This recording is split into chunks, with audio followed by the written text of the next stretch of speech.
पढ़ते प्रेमचंद की कहानी जुलूस। पूर्ण स्वराज का जुलूस निकल रहा था। कुछ युवक, कुछ बूढ़े, कुछ बालक झाड़ियों और झड़ियां और झंडे लिए वंदे मातरम गाते हुए सामने से निकले। दोनों तरफ दर्शकों की दीवारें खड़ी थी, मानो उन्हें इस लक्ष्य से कोई सरोकार नहीं है, मानो यह कोई तमाशा है और उनका काम केवल खड़े खड़े देखना है।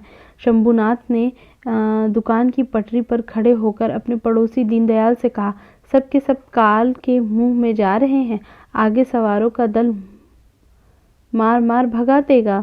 दीनदयाल ने कहा, महात्मा जी भी सठिया गए हैं।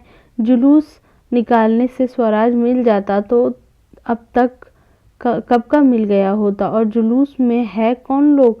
देखो, लौंडे, लफंगे, सिरफिरे, सर का कोई बड़ा आदमी नहीं है। मैकू चट्टियों और स्लीपरों की माला गर्दन में लटकाए खड़ा था। इन दोनों सेठों की बातें सुनकर हंसा। शंभू ने पूछा, क्यों हंसे मैकू? आज रंग चोखा मालूम होता है। मैकू हंसा इस बात पर जो तुमने कहा कि कोई बड़ा आदमी जुलूस में नहीं है। बड़े आदमी क्यों जुलूस में आने लगे? उन्हें इस राज में कौन सा आराम नहीं है? बंगलों और महलों में रहते हैं, मोटरों पर घूमते हैं, साहबों के साथ दावतें खाते हैं, कौन तकलीफ है?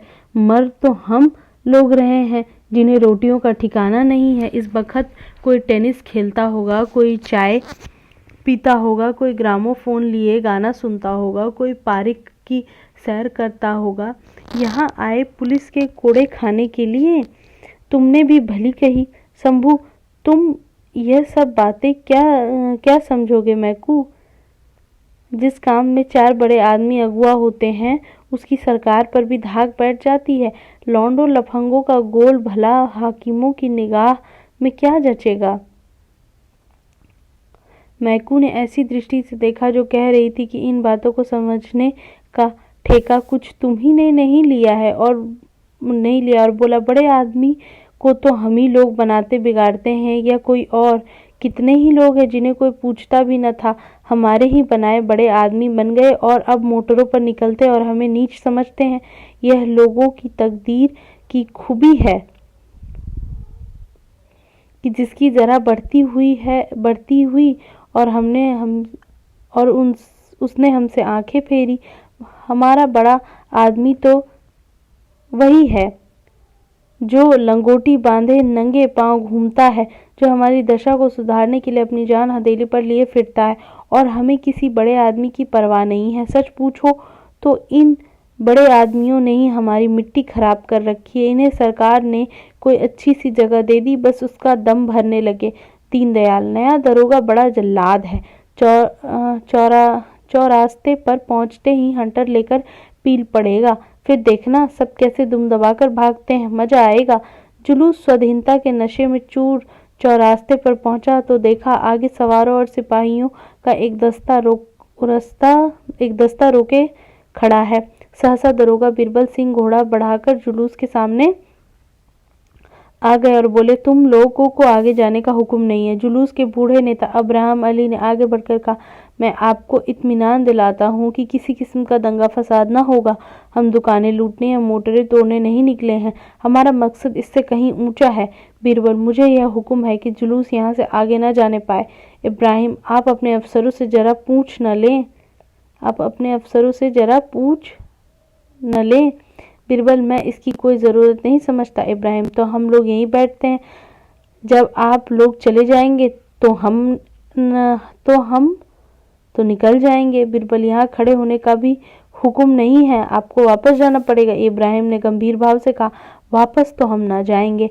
आपको या किसी को भी हमें रोकने का कोई हक नहीं है। आप अपने सवारों, संगीनों और बंदूकों के जोर से हमें रोकना चाहते हैं, रोक लीजिए, मगर आप हमें लौटा नहीं सकते। न जाने वह दिन कब आएंगे जब हमारे भाई बंद ऐसे हुक्मों की तामील करने से साफ इनकार कर देंगे जिनकी मंशा महज कौम को गुलामी की जंजीरों में जकड़े रखना है। बीरबल ग्रेजुएट था, उसका बाप सुपरिटेंडेंट पुलिस था, उसकी नस नस में रौब भरा हुआ था। अफसरों की दृष्टि में उसका बड़ा सम्मान था। खासा गोरा चिट्टा, नीली आंखों और भूरे बालों वाला तेजस्वी पुरुष था। शायद जिस वक्त वह कोट पहनकर ऊपर से हैट लगा लेता तो वह भूल जाता था कि मैं भी यहाँ का रहने वाला हूँ। शायद वह अपने को राज्य करने वाली जाति का अंग समझने लगता था। मगर इब्राहिम के शब्दों में जो तिरस्कार भरा हुआ था, उसने जरा देर के लिए उसे लज्जित कर दिया। पर मामला नाजुक था। जुलूस को रास्ता दे देता तो जवाब तलब हो जाए, वहीं खड़े रहने देता तो यह सब न जाने कब तक खड़े रहेंगे। इस संकट में पड़ा हुआ था कि उसने डीएसपी को घोड़े पर आते देखा। अब सोच विचार का समय न था, यही मौका था कारगुजारी दिखाने का। उसने कमर से बेटन निकाल लिया और घोड़े को एड़ लगाकर जुलूस पर चढ़ाने लगा। उसे देखते ही और सवारों ने भी घोड़े को जुलूस पर चढ़ाना शुरू कर दिया। इब्राहिम दरोगा के घोड़े के सामने खड़ा था। उसके सिर पर एक बेटन ऐसे जोर पड़ा कि उसकी आंखें तिलमिला गई। खड़ा न रह सका, सिर पकड़कर बैठ गया। उसी वक्त दरोगा जी के घोड़े ने दोनों पांव उठाए और जमीन पर बैठा हुआ इब्राहिम उसके टापों के नीचे आ गया। जुलूस अभी तक शांत खड़ा था। इब्राहिम को गिरते देखकर कई आदमी उसे उठाने के लिए लपके, मगर कोई आगे न बढ़ सका। इधर सवारों के डंडे बड़ी निर्दयता से पड़ रहे थे। लोग हाथों पर डंडे को रोकते थे और अविचलित रूप से खड़े थे। हिंसा के भावों में प्रभावित न हो जाना उसके लिए अप्रतिक्षण कठिन होता जा रहा था। जब आघात और अपमान ही सहना है तो फिर हम भी इस दीवार को पार करने की क्यों न चेष्टा करें। लोगों का ख्याल आया, शहर के लाखों आदमियों की निगाहें हमारी तरफ लगी हुई। यहाँ से यह डंडा लेकर हम लौट जाएं तो फिर किस मुंह से आजादी का नाम लेंगे। मगर प्राण रक्षा के लिए भागने का किसी को ध्यान भी न आता था। यह पेट के भक्तों, किराए के टट्टुओं का दल न था, यह स्वाधीनता के सच्चे स्वयंसेवकों का, आजादी के दीवानों का संगठित दल था। अपनी जिम्मेदारियों को खूब समझता था। कितने ही सिरों से खून जारी था, कितने ही के हाथ जख्मी हो गए। एक हल्ले में यह लोग सवारों की सफों को चीर सकते थे, मगर पैरों में बेड़ियां पड़ी हुई थी, सिद्धांत की, धर्म की, आदर्श की। 10-12 मिनट तक यूं ही डंडों की बौछार होती रही और लोग शांत खड़े रहे। इस मार धाड़ की खबर एक क्षण में बाजार में जा पहुंची। इब्राहिम घोड़े में कुचल गए, कई आदमी जख्मी हो गए, कई के हाथ टूट गए, मगर न वे लोग पीछे फिरते और न पुलिस उन्हें आगे जाने देती। मैकू ने उत्तेजित होकर कहा, अब तो भाई यहाँ नहीं रहा जाता, मैं भी चलता हूँ। दीनदयाल ने कहा, हम भी चलते हैं, देखी जाए। शंभू 1 मिनट तक मौन खड़ा रहा। एकाएक उसने भी दुकान बढ़ाई और बोला, एक दिन तो मरना ही है, जो कुछ होना है हो। आखिर वे लोग सभी के लिए तो जान दे रहे हैं। देखते ही देखते अधिकांश दुकानें बंद हो गई। वह लोग जो 10 मिनट पहले तमाशा देख रहे थे, इधर उधर से दौड़ पड़े और हजारों आदमियों का एक विराट दल घटनास्थल की ओर चला।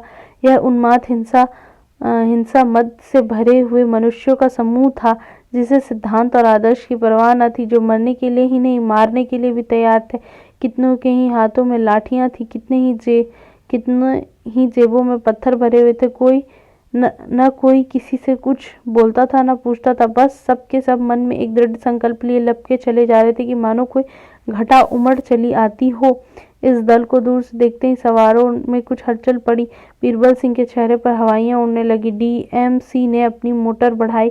शांति और अहिंसा के व्रतधारियों पर डंडे बरसाना और बात थी, एक उन्मत्त दल से मुकाबला करना दूसरी बात। सवार और सिपाही पीछे खसक गए। इब्राहिम की पीठ पर घोड़े की टाप रखी थी, वह अचेत जमीन पर पड़े थे। इन आदमियों का शोरगुल आप ही आप उनकी आंखें खुल गई। एक युवक को इशारे से बुलाकर कहा, क्यों कैलाश, क्या कुछ लोग शहर से आ रहे हैं? कैलाश ने उस बढ़ती हुई घटा की ओर देखकर कहा, जी हाँ, हजारों आदमी हैं। इब्राहिम, तो अब खैरियत नहीं है, झंडा लौटा दो, हमें फौरन लौट चलना चाहिए, नहीं तूफान मच जाए। हमें अपने भाइयों से लड़ाई नहीं करनी है, फौरन लौट चलो। ये कहते हुए उन्होंने उठने की चेष्टा की, मगर उठ न सके। इशारे की देर थी। संगठित सेना की भांति लोग हुक्म पाते ही पीछे फिर गए। झाड़ियों के बांसों, साफों और रुमालों से चटपट एक स्ट्रेचर तैयार हो गया। इब्राहिम को लोगों ने उस पर लिटा दिया और पीछे फिरे, मगर क्या वह परास्त हो गए थे? अगर कुछ लोगों को उन्हें परास्त मानने में ही संतोष हो तो हो, लेकिन वास्तव में उन्होंने एक युगांतकारी विजय प्राप्त की थी। वे जानते थे कि हमारा संघर्ष अपने ही भाइयों से है, जिनके हित परिस्थितियों के कारण हमारे हितों से भिन्न है। हमें उनसे बैर नहीं करना है। फिर वह यह भी नहीं चाहते हैं कि शहर में लूट और दंगे का बाजार गर्म हो जाए और हमारे धर्म युद्ध का अंत, लूटी हुई दुकानें, फूटे हुए सिर हों। उनकी विजय का सबसे उज्जवल चिन्ह यह था कि उन्होंने जनता की सहानुभूति प्राप्त कर ली थी। वही लोग जो पहले उन पर हंस रहे थे, उनके धैर्य और साहस देखकर उनकी सहायता के लिए निकल पड़े थे। मनोवृत्ति का यह परिवर्तन ही हमारी असली विजय है। हमें किसी से लड़ाई करने की जरूरत नहीं। हमारा उद्देश्य केवल जनता की सहानुभूति प्राप्त करना, उनकी मनोवृत्तियों को बदल देना है। जिस दिन हम इस लक्ष्य पर पहुंच जाएंगे, उस दिन स्वराज सूर्य उदय होगा। 3 दिन गुजर गए थे। बीरबल सिंह अपने कमरे में बैठे चाय पी रहे थे और उनकी पत्नी मिट्ठन बाई शिशु को गोद में लिए सामने खड़ी थी। बीरबल सिंह ने कहा, मैं क्या करता? उस वक्त पीछे डीएसपी खड़ा था। अगर उन्हें रास्ता दे देता तो अपनी जान मुसीबत में फंसती। मिट्ठन बाई ने सिर हिलाकर कहा, तुम कम से कम इतना तो कर ही सकते थे कि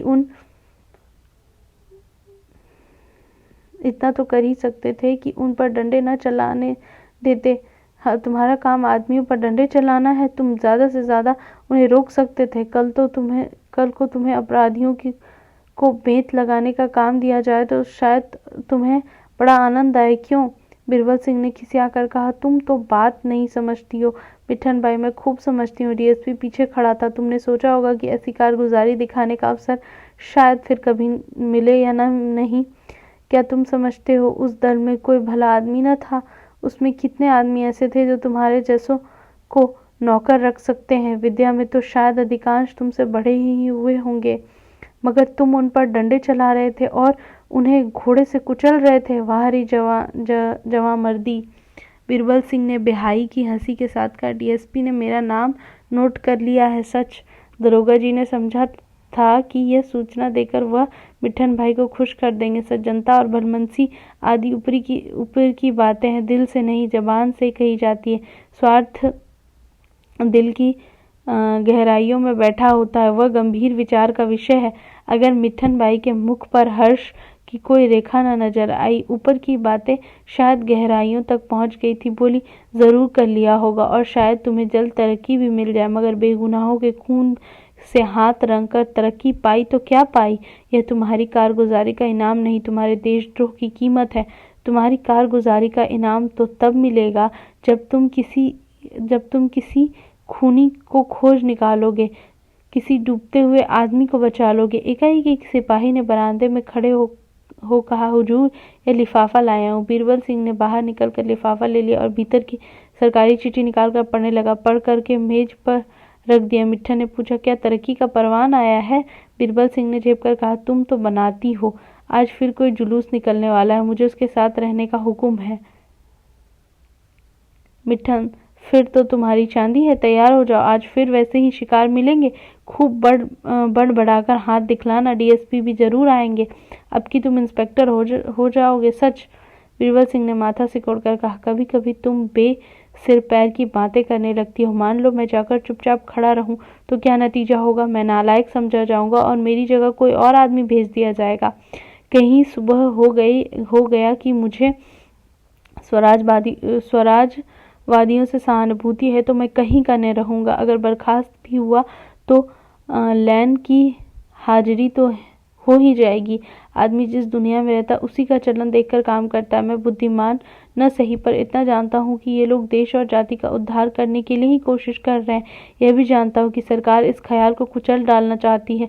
ऐसा गधा नहीं हूँ कि गुलामी की जिंदगी पर गर्व करूँ, लेकिन परिस्थिति से मजबूर हूँ। बाजे की आवाज कानों में आई। बीरबल सिंह ने बाहर आकर पूछा, मालूम हुआ स्वराज वालों का जुलूस आ रहा है। चटपट वर्दी पहनी, साफा बांधा और जेब में पिस्तौल रखकर बाहर आए। एक क्षण में घोड़ा तैयार हो गया। कांस्टेबल पहले से ही तैयार बैठे थे। सब लोग डबल मार्च करते हुए जुलूस की तरफ चले। ये लोग डबल मार्च करते हुए कोई 15 मिनट में जुलूस के सामने पहुंच गए। इन लोगों को देखते ही अनगिनत कंठों से वंदे मातरम की एक ध्वनि निकली, मानो मेघ मंडल में गर्जन का शब्द हुआ हो। फिर सन्नाटा छा गया। उस जुलूस में और उस जुलूस में कितना अंतर था। वह स्वराज के उत्सव का जुलूस था। यह एक शहीद के मातम का 3 दिन के भीषण ज्वर और वेदना के बाद आज उस जीवन का अंत हो गया जिसने कभी पद की लालसा नहीं की, कभी अधिकार के सामने सिर नहीं झुकाया। उन्होंने मरते समय वसीयत की थी कि मेरी लाश को गंगा में नहलाकर दफन किया जाए और मेरे मजार पर स्वराज का झंडा खड़ा किया जाए। उसके मरने का समाचार फैलते ही सारे शहर पर मातम का पर्दा सा पड़ गया। जो सुनता था एक बार इस तरह चौंक पड़ता था जैसे उसे गोली लग गई और तुरंत उनके दर्शनों के लिए भागता था। सारे बाजार बंद हो गए। इक्को और तांगों का कहीं पता न था, जैसे शहर लुट गया हो। देखते देखते सारा शहर उमड़ पड़ा। जिस वक्त जनाजा उठा 1 सवा लाख आदमी साथ थे। कोई आंख ऐसी न थी जो आंसुओं से लाल न हो। बीरबल सिंह अपने कांस्टेबलों और सवारों को 5-5 गज के फासले पर जुलूस के साथ चलने का हुक्म देकर खुद पीछे चले गए। पिछली सफों में कोई 50 गज तक महिलाएं थी। दरोगा ने उसकी तरफ ताका। पहली कतार में मिट्ठन भाई नजर आई। बीरबल को विश्वास न आया। फिर ध्यान से देखा, वही थी। मिट्ठन ने उनकी तरफ एक बार देखा और आंखें फेर ली, पर उसकी एक चितवन में कुछ ऐसा धिक्कार था, कुछ ऐसी लज्जा, कुछ ऐसी व्यथा, कुछ ऐसी घृणा भरी हुई थी कि बीरबल सिंह की देह में सिर से पांव तक सनसनी सी दौड़ गई। वह अपनी दृष्टि में कभी इतने हल्के, इतने दुर्बल और इतने जलील न हुए थे। सहसा एक युवती ने दरोगा जी की तरफ देखकर कहा, कोतवाल साहब, कहीं हम लोग पर डंडा न चला दीजिएगा, आपको देखकर भय हो रहा है। दूसरी बोली, आपके ही कोई भाई तो थे जिन्होंने उस माल के चौरास्ते पर इस पुरुष पर आघात किए थे। मिट्ठन ने कहा, आपके कोई भाई न थे, आप खुद थे। बीसियों ही मुंहों से आवाजें निकली, अच्छा ये वही महाशय है। महाशय आपको नमस्कार है। यह आप ही की कृपा का फल है कि आज हम भी आपके डंडे के दर्शन के लिए आ खड़ी हुई हैं। बीरबल ने मिट्ठन बाई की ओर आंखों का भाला चलाया, पर मुंह से कुछ न बोला। एक तीसरी महिला ने फिर कहा, हम एक जलसा करके आपको जयमाला पहनाएंगे और आपका यशोगान करेंगे। चौथी ने कहा, आप बिल्कुल अंग्रेज मालूम होते हैं, सभी इतने गोरे हैं। एक बुढ़िया ने आंखें चिढ़ाकर कहा, मेरी कोख में ऐसा बालक जन्मा होता तो उसकी गर्दन मोड़ देती। एक युवती ने उसका तिरस्कार करके कहा, आप भी खूब कहती हैं माता जी, कुत्ते तक तो नमक का हक अदा करते हैं, यह तो आदमी हैं। बुढ़िया ने चिल्लाकर कहा, पेट के गुलाम, हाय पेट, हाय पेट। इस पर कई स्त्रियों ने बुढ़िया की को आड़े हाथों ले लिया और वह बेचारी लज्जित होकर बोली, अरे मैं कुछ कहते थोड़ी हूँ, मगर ऐसा आदमी भी क्या जो स्वार्थ के पीछे अंधा हो जाए। बीरबल सिंह अब और सुन सके। घोड़ा बढ़कर जुलूस से कई गज पीछे चले गए। मर्द लज्जित करता है तो हमें क्रोध आता है, स्त्रियां लज्जित करती हैं तो ग्लानि उत्पन्न होती है। बीरबल सिंह की इस वक्त इतनी हिम्मत न थी कि फिर उन महिलाओं के सामने जाते। अपने अफसरों पर क्रोध आया, मुझी को बार बार क्यों इन कामों पर तैनात किया जाता है, और लोग भी तो हैं, उन्हें क्यों नहीं लाया जाता। मैं ही सबसे गया बीता हूँ? क्या मैं ही सबसे भावशून्य हूँ? मिट्टी इस वक्त मुझे दिल में कितना कायर और नीच समझ रही होगी। शायद इस वक्त मुझे कोई मार डाले तो वह जवान भी न खोलेगी। शायद मन में प्रसन्न होगी कि अच्छा हुआ कोई जाकर साहब से कह दे कि बीरबल सिंह की स्त्री जुलूस में निकली थी तो कहीं का न रहूं। मिट्टी जानती है, समझती है, फिर भी निकल खड़ी हुई, मुझसे पूछा तक नहीं। कोई फिक्र नहीं है ना? जब भी ये बातें सूझती हैं। यहाँ सभी बेफिक्र हैं, कॉलेजों और स्कूलों, मजदूर पेशवरों, उन्हें क्या चिंता। मरण तो हम लोगों की ही है जिनके बाल बच्चे हैं और कुल मर्यादा का ध्यान है। सबकी सब मेरी तरफ कैसे घूर रही थी, मानो खा जाएंगी। जुलूस शहर की मुख्य सड़क से गुजरता हुआ चला जा रहा था। दोनों और छतों पर, छज्जों पर, जंगलों पर, वृक्षों पर दर्शकों की दीवार सी खड़ी थी। बीरबल सिंह को आज उनके चेहरों पर एक नई स्फूर्ति, एक नया उत्साह, एक नया पर्व झलकता हुआ मालूम होता था। स्फूर्ति थी वृक्षों के चेहरे पर, उत्साह युवकों के, गर्व रमणियों के इस स्वराज के पथ पर चलने का उल्लास था। अब उनको यात्रा का लक्ष्य अज्ञात न था। पथ भ्रष्टों की भांति इधर उधर भटकना न था, दलितों की भांति सिर झुकाकर रोना न था। स्वाधीनता का सुनहला शिखर सुदूर आकाश में चमक रहा था। ऐसा जान पड़ता था कि लोगों के बीच के नालों और जंगलों की परवाह नहीं है। सब यह सुनहले लक्ष्य पर पहुंचने के लिए उत्सुक हो रहे हैं। 11 बजते बजते जुलूस नदी के किनारे जा पहुंचा। जनाजा उतारा गया और लोग शव को गंगा स्नान कराने के लिए चले। उसके शीतल शांत पीले मस्तक पर लाठी की चोट साफ नजर आ रही थी। रक्त जमकर काला हो गया था। सिर के बड़े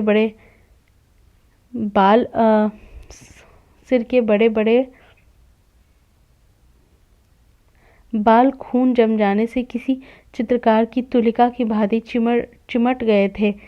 कई हजार आदमी इस शहीद के अंतिम दर्शनों के लिए मंडल बांधकर खड़े हो गए। बीरबल सिंह पीछे घोड़े पर सवार खड़े थे। लाठी की चोट उन्हें भी नजर आई। उनकी आत्मा से जोर से धिक्कारा। वह शव की ओर न ताक सके, मुंह फेर लिया। जिस मनुष्य के दर्शनों के लिए, जिनके चरणों के रज मस्तक पर लगाने के लिए लाखों आदमी विकल हो रहे हैं, उनका मैंने इतना अपमान किया। उनकी आत्मा इस समय स्वीकार कर रही थी कि उस निर्दय प्रहार में कर्तव्य के भाव का लेस भी न था। केवल स्वार्थ था, कारगुजारी दिखाने की हवस और अफसरों को खुश करने की लिप्सा थी। हजारों आंखें क्रोध से भरी हुई उनकी ओर देख रही थी, पर वह सामने ताकने का साहस न कर सकते थे। एक कांस्टेबल ने आकर प्रशंसा की। हुजूर का हाथ गहरा पड़ा था। अभी तक खोपड़ी खुली हुई है। सबकी आंखें खुल गईं। बीरबल ने उपेक्षा की। मैं इसे अपनी जवान मर्दी नहीं, अपने कमीनापन समझता हूँ। कांस्टेबल ने फिर खुशामद की। बड़ा सर्कस आदमी था हुजूर। बीरबल ने तीव्र भाव से कहा, चुप रहो। जानते भी हो सर्कस किसे कहते हैं? सर्कस वे कहलाते हैं जो डाके मारते हैं, चोरी करते हैं, खून बहाते हैं। उन्हें सर्कस नहीं कहते हैं जो देश की भलाई के लिए अपनी जान हथेली पर लिए फिरते हो। हमारी बदनसीबी है कि जिनकी मदद करनी चाहिए उनका विरोध कर रहे हैं। यह घमंड करने और खुश होने की बात नहीं है, शर्म करने और रोने की बात है। स्नान समाप्त हुआ। जुलूस यहाँ से फिर रवाना हुआ। शव को जब खाक के नीचे सुलगा कर लोग लौटने लगे तो 10 बज रहे थे। मिट्ठन बाई स्त्रियों के साथ साथ कुछ दूर तक तो आई, पर क्वींस पार्क में आकर ठिठक गई। घर जाने की इच्छा न हुई। वह जीर्ण और रक्त रंजित शव मानो उसके अंतस्तल में बैठा हो उसे धिक्कार रहा था। पति से उसका मन इतना विरक्त हो गया था कि अब उसे धिक्कारने की भी उसको इच्छा न थी। उसे ऐसे स्वार्थी मनुष्य पर भय के सिवा और किसी चीज का असर हो सकता है, इसका उसे विश्वास ही न था। वह बड़ी देर तक पार्क में घास पर बैठी सोचती रही, पर अपने कर्तव्य का कुछ निश्चय न कर सकी। मैके जा सकती थी, किंतु वहां से महीने 2 महीने में फिर उसी घर में आना पड़ेगा। मैं किसी की आश्रित न बनूंगी। क्या मैं अपने गुजर बसर को भी नहीं कमा सकती? उसने स्वयं भांति भांति की कठिनाइयों की कल्पना की, पर आज उसकी आत्मा में न जाने इतना आत्मबल कहाँ से आया। पर कल्पनाओं को ध्यान में लाना ही उसे अपनी कमजोरी मालूम हुई। सहसा उसे इब्राहिम अली की वृद्धा विधवा का ख्याल आया। उसने सुना था कि उनके लड़के बच्चे नहीं है, बेचारी बैठी रो रही होंगी, कोई तसल्ली देने वाला भी पास न होगा। वह उनके मकान की ओर चली। पता उसने पहले ही अपने साथ की औरतों से पूछ लिया था। वह दिल में सोचती जाती थी कि मैं उनसे कैसे मिलूंगी, उनसे क्या कहूंगी, उन्हें किन शब्दों में समझाऊंगी। उन्हीं विचारों में डूबी हुई इब्राहिम अली के घर पहुंच गई। मकान एक गली में था, साफ सुथरा, लेकिन द्वार पर हसरत बरस रही थी। उसने धड़कते हुए हृदय से अंदर कदम रखा। सामने बरामदे पर एक खाट पर वह वृद्धा बैठी थी, जिसके पति ने स्वाधीनता की वेदी पर अपना बलिदान दिया था। उसके सामने सादे कपड़े पहने एक युवक खड़ा आंखों में आंसू भरे वृद्धा से बातें कर रहा था। मिठन उस युवक को देखकर चौंक पड़ी। वह बीरबल सिंह थे। उसने क्रोध में आश्चर्य से पूछा, तुम यहाँ कैसे आए? बीरबल सिंह ने कहा, उसी तरह जैसे तुम आई, अपने अपराध क्षमा कराने आया हूँ। मिठन के गोरे मुखड़े पर आज गर्व, उल्लास और प्रेम की जो उज्जवल विभूति नजर आई वह अकथनीय थी। ऐसा जान पड़ा मानो उसके जन्म जन्मांतर के कलेश मिट गए। वह चिंता और माया के बंधनों से मुक्त हो गई। अब आगे पढ़ेंगे समर यात्रा।